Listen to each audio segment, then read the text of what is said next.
When Avatar premiered in December of 2009, it quickly became a box office hit and a pop cultural phenomenon, garnering both critical praise and a large fan base. But when we look at this film Avatar, what are we looking at? How is this film working? These are the questions I would like to answer in the next 8 minutes. So, if you give me just a few moments of your time, I'll tell you how I think this film is working.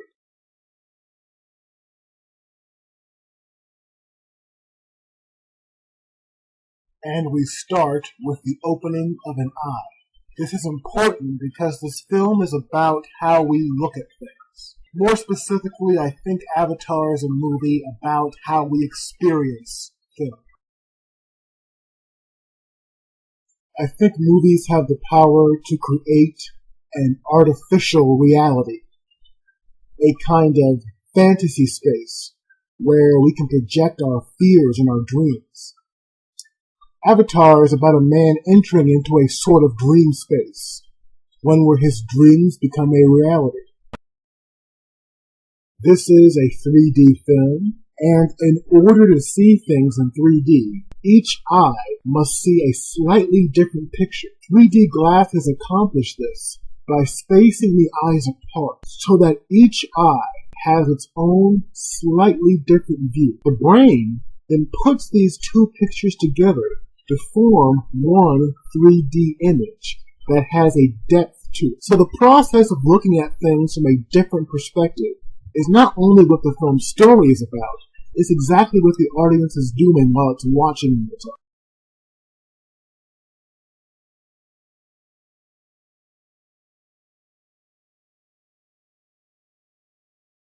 Science fiction has always been a genre obsessed with the idea of difference. Differences between humans and aliens. Differences between the past and the present.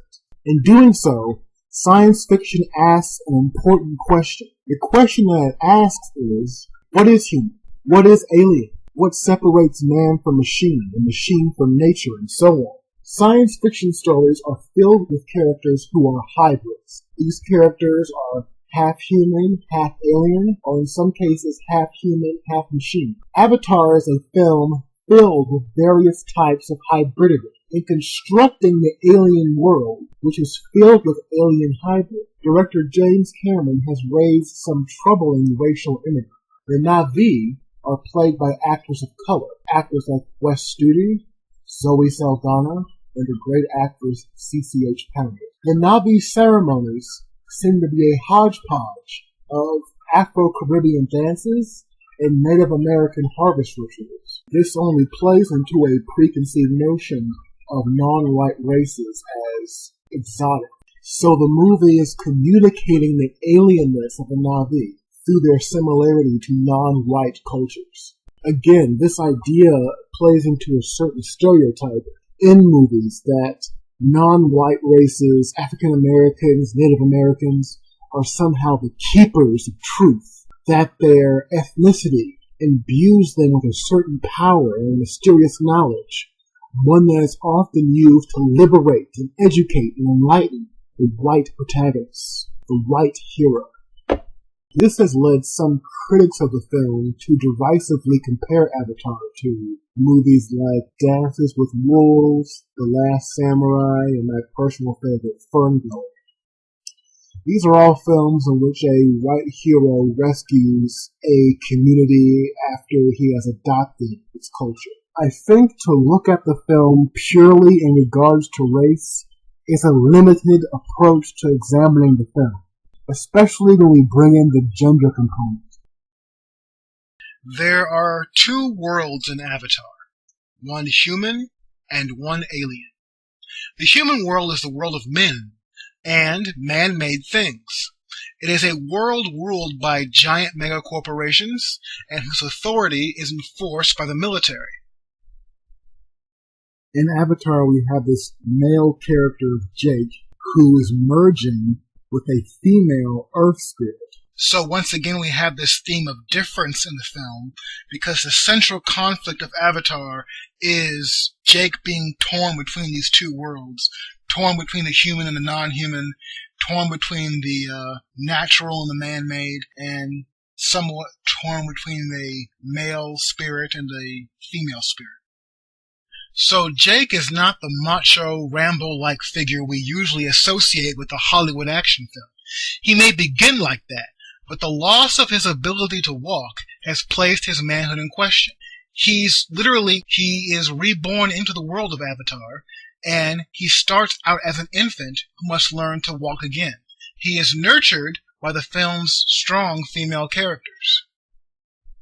Nativi, played by Zoe Saldana, is Jake's teacher, master, and eventual love interest. She instructs Jake, and therefore the film's audience, on how to survive and thrive in this new alien world. In this sequence, Sigourney Weaver's character resembles a mother figure to Jake, one who seems to be tucking her baby boy in for the night. The final type of difference we see in this film is the difference between man and machine. In order to operate these avatars, the human characters must first step inside these artificial wombs and drive these artificial alien bodies. So Jake is a human being who is merging with a computer to project himself into an artificial body. The whole idea of creating and controlling artificial bodies inside digital worlds should be nothing new to those of us who grew up playing video games. This movie is the perfect metaphor for video gaming culture in general.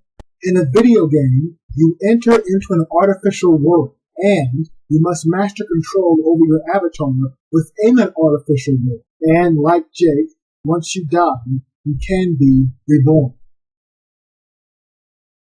The merging of man and machine was even utilized while filming Avatar. Cameron had the actors wear a special suit with a camera attached to it. This camera showed the actors' virtual counterparts in their digital surroundings in real time. This allowed the director to adjust and direct the scenes, just as if he were shooting live action. If the 20th century allowed us to transcend religious and racial categories, I think it is the promise of the 21st century that we will be allowed to transcend our identities as a whole. Through film culture, through social networking, through video game culture, this will allow us to temporarily escape ourselves, temporarily escape into these new digital dream spaces. And that's Avatar.